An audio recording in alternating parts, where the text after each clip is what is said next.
Hello student, कैसे हो? आपका सभी का K2 साइंस प्रोग्राम तहे से स्वागत है। आज हम बात करेंगे कि कई स्टूडेंट ऐसे पूछ रहे थे कि सर कि बिना कोचिंग के भी हम जॉब लग सकते हैं सरकारी।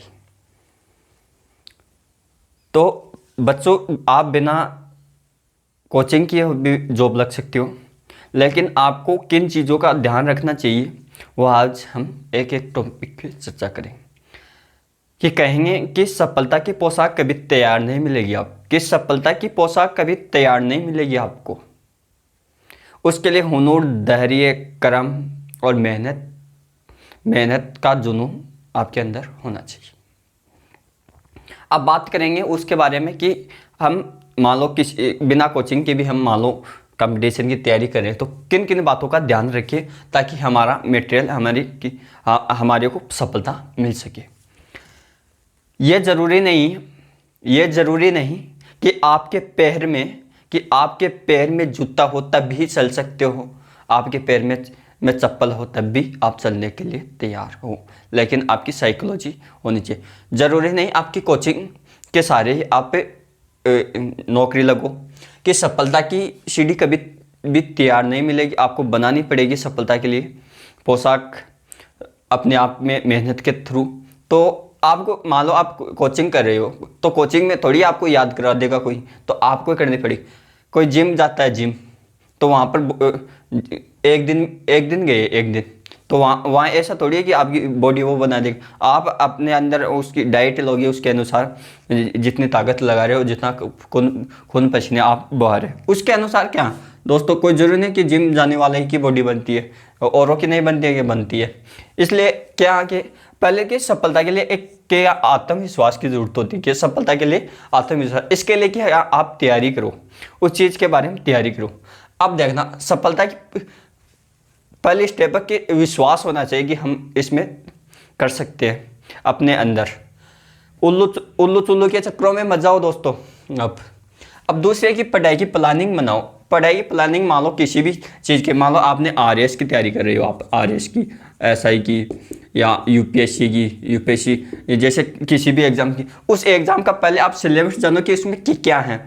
किसी को कई स्टूडेंट तो ये होते हैं कि उनको पता ही नहीं होता सिलेबस क्या है और एग्जाम फॉर्म भर देते हैं, तो उसके बारे में अब क्या, जैसे एग्जाम डेट कब होगी या नोटिफिकेशन, जब भी किसी भी एग्जाम की नोटिफिकेशन है तो उस नोटिफिकेशन को आप दोस्तों पढ़ा करो ताकि आपको उसमें और इसकी स्क्रीनशॉट ले लेनी चाहिए। जितनी भी पृष्ठभूमि होती है उसके बारे में जितना भी नोटिफिकेशन उसकी 2 कॉपी निकलवाया करो, हार्ड कॉपी, जिससे कि आपके रखा करो आपके पास। जैसे हम रीट लगाएं किसी बार, मान लो आपको कई बार कंडीशन देता है, वो कंडीशन फिर चेंज कर देता है, इसलिए क्या आप क्या रीट लगाने के से पहले ये ध्यान रखना, फिर आप क्या ज़िंदगी में आगे जाओगे। अब क्या एक सफलता के लिए क्या एक अच्छी योजना है और एक क्या आपका दृष्टिकोण देखने का तरीका एक अच्छा होना चाहिए, सकारात्मक होना चाहिए दोस्तों। अब मान लो आपने इसका फॉर्म भर दिया एग्जाम सिलेबस जाने, फिर इसकी आप क्या समय सारणी बनाओ, क्या बनाओ उसकी समय, यानी समय का वही टुकड़ा आपका होता है जिसका आप उपयोग करते हो। हम क्या है कि समय को टुकड़ों में मान लो पूरे दिन में 24 घंटे होते हैं पूरे दिन, तो हम क्या है इनका टुकड़ा करेंगे किस सब्जेक्ट को। इसमें यह है कि हमें मान लो किसी भी एग्ज़ाम की तैयारी करें तो ये नहीं कि मान लो उसमें 4 सब्जेक्ट आ रहे हैं तो चारों सबको आते नहीं आते, कोई सब्जेक्ट ऐसा भी होता है कि जो कि हार्ड होता है, तो आप हार्ड सब्जेक्ट को मान लो 2 घंटे की जगह उसको 3 घंटे दो, और जो आपका सरल है मान लो जो आधे घंटे में होता है उसको क्या हार्ड को ज़्यादा टाइम देना ताकि ये चारों सब्जेक्ट तैयार हो सके। फिर आपको क्या करना है दोस्तों कि स्टडी मटेरियल को कैसे तैयार करें।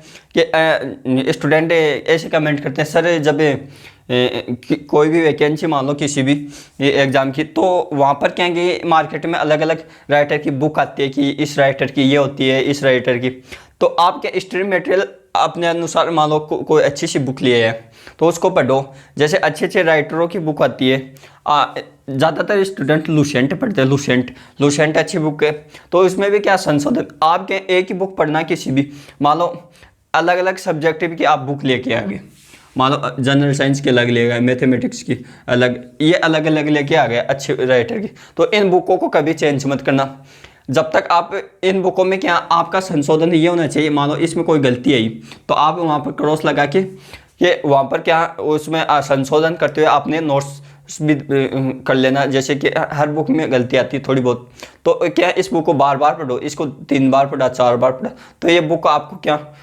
जो कैसे क्वेश्चन होते हैं वो आगे बात करेंगे। अब क्या ऐसे आपने अच्छे राइटर की बुक खरीद ली, कभी भी ये ध्यान रखना जब होली और त्यौहार, होली दिवाली त्यौहार आते हैं तो मार्केट में क्या क्या बिकता पता है आपको?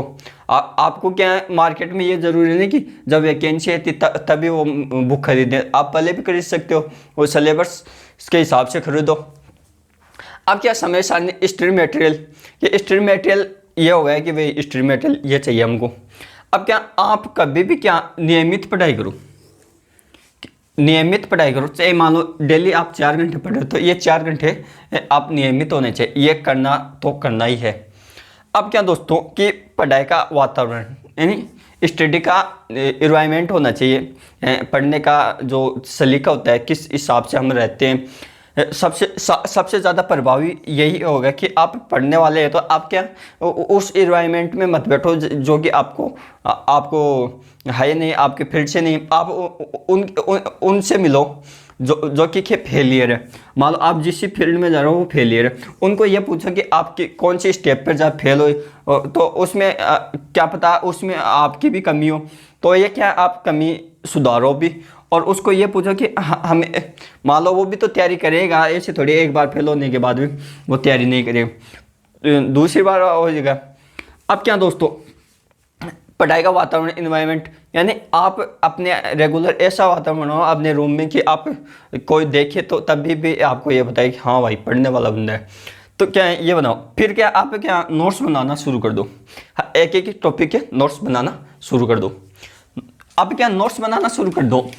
अब क्या आप शॉर्ट्स कभी भी क्या है ऐसे मत लिखना, शॉर्ट नोट्स बनाना कभी भी, शॉर्ट नोट्स।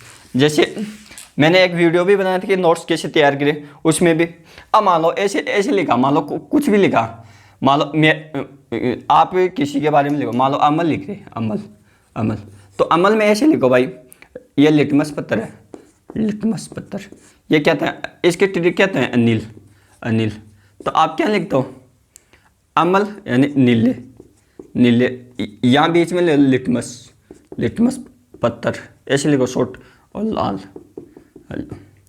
तो आपको ये समझ में आ जाएगा कि एग्जाम टाइम में आप ऐसे पढ़ोगे लीले को लाल कर देता है तो ये अमल, और इसका उल्टा क्या है ये छार। ऐसे क्या आप क्या नोट्स बनाते रहो। अब क्या इसमें क्या ये नोट्स बनाओगे आप क्या एग्जाम टाइम में बहुत काम आएंगे। कभी भी ये मत देखना कि जब भी वैकेंसी आएगी तब हम तैयारी करेंगे, हम पहले से कर ले रहे हैं, हमारा टारगेट हो, उस टारगेट पर पहुँचने के लिए पहले तैयारी करनी पड़ती है। कि सफलता की पोशाक कभी तैयार नहीं मिलती, उसके लिए तैयार करने के लिए हमें पहले सोचना पड़ता है, उसके बारे में जानना पड़ता है। अब क्या मान लो किसी भी कंपटीशन की तैयारी कर रहे हो तो उसके पुराने प्रश्न पत्र जानो, पुराने प्रश्न पत्र यानी 5 से 10 साल के पुराने प्रश्न पत्र की बुक आती है मार्केट में मिलती है, कि किसी भी ले लो आप पूछ के आपको क्या जिस फील्ड में काम करना है उस फील्ड में जानना, आपको क्या उस फील्ड से संबंधित पढ़ना तो पड़ेगा कि उसका मार्केट कैसा है। तो हमारे को भी ये वैकेंसी में ऐसे भी तो जानना पड़ेगा इसका मार्केट कैसा है, इसमें क्या है। आप क्या 5 या 10 साल के क्वेश्चन पेपर देख लेंगे आप, तो इससे ये अंदाज़ा लगेगा आपको कि कौन सा तो टॉपिक कितना पूछा जाएगा, कौन सा टॉपिक है, कौन सा हम छोड़ें, कौन सा हम वर्तमान में किस प्रकार से कैसे पढ़े। जैसे एनटीपीसी की अब एग्ज़ाम लगी थी एग्ज़ाम, तो वहाँ से क्या है मान लो बैंकिंग से संबंधित क्वेश्चन आ रहे थे, बैंकिंग से सबसे ज़्यादा जैसे एक क्वेश्चन तो वहाँ से अंतरिक्ष यानी जो साइंस का अंतरिक्ष विज्ञान होता है, अंतरिक्ष के बारे में जो स्पेस मंगल ग्रह इनके बारे में पूछा गया था। तो ऐसे क्या है एक टॉपिक होते हैं जैसे कृषि से संबंधित जो योजना चालू होती है उनसे संबंधित। हाँ कोई सी भी एग्जाम हो उसमें क्या संविधान जरूर आएगा, संविधान संविधान। तो आपको कहेंगे संविधान तो कभी भी नहीं छोड़ना, कि संविधान ऐसा है कि उसको एक बार याद हो गया किसी के तो उससे क्वेश्चन गलत होने की संभावना 0% होती है। जैसे मैथमेटिक्स में मान लो सरल ब्याज के सरल ब्याज है, मान लो आप ऐसे निकाल रहे सरल ब्याज निकाल रहे हो दोस्तों, तो इसका सूत्र होता है यानी मूलधन इंटू दर इंटू समय बटा 100। तो ऐसे क्या आपने मान लो संविधान में ऐसे पढ़ा कि अभिव्यक्ति की आज़ादी अनुच्छेद 19 में होती है। जैसे आप ऐसे पढ़ोगे कि 6 से 14 वर्ष के बच्चों को निःशुल्क जो पढ़ाई करवाई जाती है वो कैसे, मान लो वोट डालने की उम्र 21 वर्ष से 18 वर्ष कब कर दी गई थी। ये क्या है, एक क्वेश्चन क्या है, एक नॉर्मल क्वेश्चन है। जैसे आपको पूछा कि संविधान में कब संशोधन कौन से भाग में 368 अनुच्छेद के तहत भाग 20 में संशोधन किया जाता है। ये क्या आपके नॉर्मल क्वेश्चन हो जाएंगे। तो आप क्या इसको बार बार पढ़ो, ऐसे पढ़ो कि ज़िंदगी में हमारे के 50 कोई भी बच्चा जाता है, अरे भाई थोड़ी सी तैयारी कर लेता, थोड़ी सी तैयारी नहीं 100% तैयारी करो, क्योंकि एग्जाम मेरे को ये भी पता है, मान लो ये 100 क्वेश्चन आ रहे हैं तो 100 में से वो कितना क्वेश्चन डालेगा, यानी 50% क्वेश्चन तो ये डालेगा क्या हर बच्चे का आएगा। फिर 50 से जो गाड़ी ऊपर जाएगी ना तब पसीने आने लग जाते हैं पसीने। जैसे हम जब 11वीं 12वीं में 10वीं में बोर्ड एग्जाम में हिंदी में जब नंबर लाते हैं ना तो 60-70 तो सभी आ जाता है। अगर 70 से ऊपर गाड़ी चढ़ती है ना तब जोर आने लग जाता है, क्योंकि एक एग्जामिनर चेक करता है तो वो एक लाइन चेक करता है हिंदी में। तो ऐसे क्या है, इसमें भी क्या है हमारे को एक क्वेश्चन को चेक करेगा। ऐसे कई बार ये भी ध्यान रखना ज़िंदगी में कि मान लो आपने 91वां क्वेश्चन किया है, ये थोड़ा आपको हार्ड लग रहा है, नहीं आ रहा है, तो इसको छोड़ो एक बार और आगे बढ़ जाओ। उसमें क्या आपको एक पन्ना देता है तो उसमें ऐसे 51 नंबर लिख लो। अगर टाइम बचे तो इसको छेड़ने की कोशिश करना, वरना आगे बढ़ते रहना। आपका क्या टाइम मैनेजमेंट भी ज़रूरी है। कभी कभी क्या होता है स्टूडेंट की अच्छी तैयारी होती है लेकिन वो टाइम मैनेजमेंट के हिसाब से नहीं करता है तो वो ज्ञान की मात खा जाता है, उसको उसका भुगतना पड़ता है। अब नोट्स बना लिए दोस्तों। अब क्या खुद के नॉलेज को जाँचेंगे हम कि हमने कितना पढ़ा। उसको जाँचने के लिए कैसे जाँचेंगे देखना।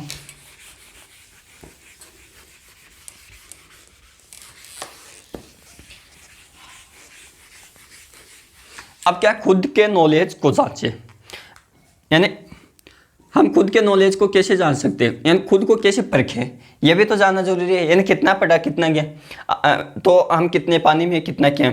उसके लिए क्या हम क्या करेंगे, मान लो आजकल तो ये सुविधा हो गई है, यानी इंटरनेट पर कहीं भी जाओ कि 100 रुपये किसी भी ऐप से मान लो क्वेश्चन पेपर खरीद लिए, 100 पेपर खरीद लिए तो उनको दे दो। अब क्या कोई जरूरी आप उसमें परखो कि आपको कितना आ रहा है। या आप ऐसे करो, मान लो 10 टॉपिक पकड़े, 10 मान लो 5 टॉपिक, पहले 5 टॉपिक पकड़ लो। उसमें से मोस्ट क्वेश्चन किसी, मान लो आपका साथी, मान लो आपका क्या ग्रुप भी होना चाहिए, ग्रुप मान लो 5 का ग्रुप है, उनसे पेपर तैयार करो। उनसे पेपर तैयार करो, आप खुद नहीं, वो पेपर आप दो और आप जो तैयार करो वो उनको दो। तो क्या फिर आप टेस्ट दो। अब क्या टेस्ट दो, आपसे क्या इनके क्वेश्चन भी तैयार हो जाए, इनके भी। इससे क्या बड़ी प्रैक्टिस होती है। या आप ऐप्स, कोई भी ऐप्स की सहायता से आप अपने आप को परख सकते हो। एक लास्ट बात यह है कि अपने खुद की सेहत का ख्याल रखें, सेहत का ख्याल रखें। सबसे महत्वपूर्ण ये है कि अपनी सेहत का ख्याल रखें, क्योंकि जब हमारा पहला धर्म क्या है, निरोगी काया सबसे सुखी काया होती है।